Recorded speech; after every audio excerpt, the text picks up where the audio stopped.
Okay, thank you everyone. I'm very happy to be here and that you all came. So I have to preface this, my presentation, by saying that it's divided into two parts. The first part will be a video I prepared, and the second part will be me explaining and elaborating a little bit on the topics and points I touched upon. So on that note,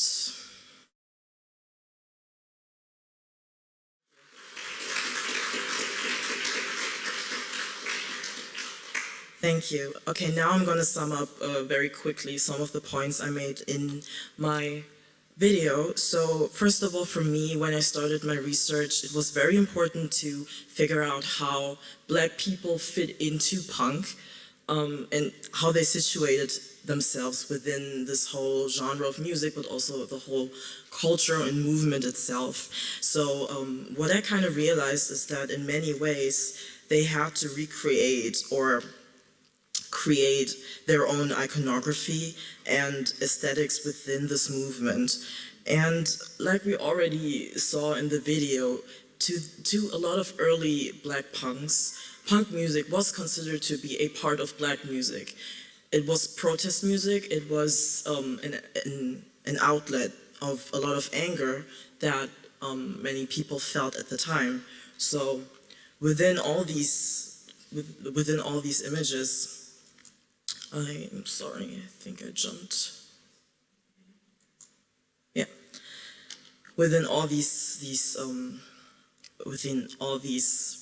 I'd say problematic images, they had to in transit with their own definition of what Blackness is.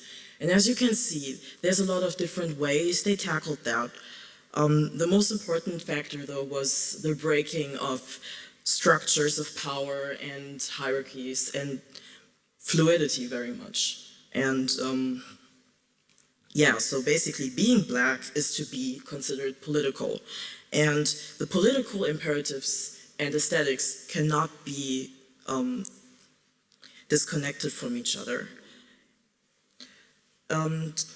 Yeah, another very interesting aspect I found out about aesthetics and iconography specifically was how one of the musicians, Tamar Kali, who talked about her own experiences being a musician and in the punk scene, but as a Black woman, she talked a lot about the Mohawk. And as we know, the Mohawk is this like very big hairstyle that's very known and recognizable about the punk movement, and she considers the afro to have the same position and to have the same, I guess you could say, function as the Mohawk. It's provocative, it's big, and it's not something you can ignore, and in and of itself a political statement, just like the Black Panthers basically used it. So for her, the Mohawk and the afro are the same thing and have the same intrinsic, I guess you could say, Black power, and something that's inherently political. And I was also very interested in how that connected to the intersections of Blackness and womanhood. I specifically chose certain examples of Black women and how they situated themselves within the punk movement. And what I found is that a lot of what they did was breaking the gender binary and to situate themselves within this movement.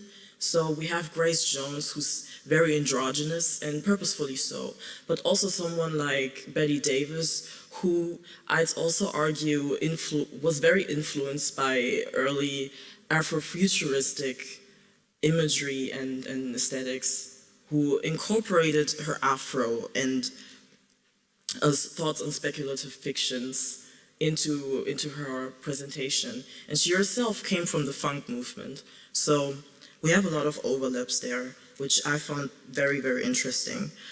But another big thing I want to talk about and put more forward into my presentation is the factor of commercialization.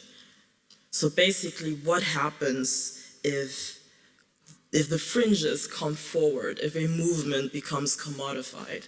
Now we have this festival, and my first connection to what Afropunk was it as a festival.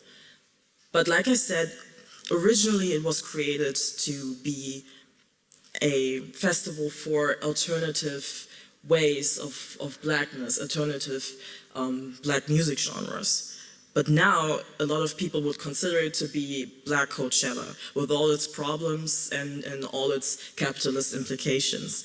So what we end up having here is potentially a festival built on all these ideals that's still empty though in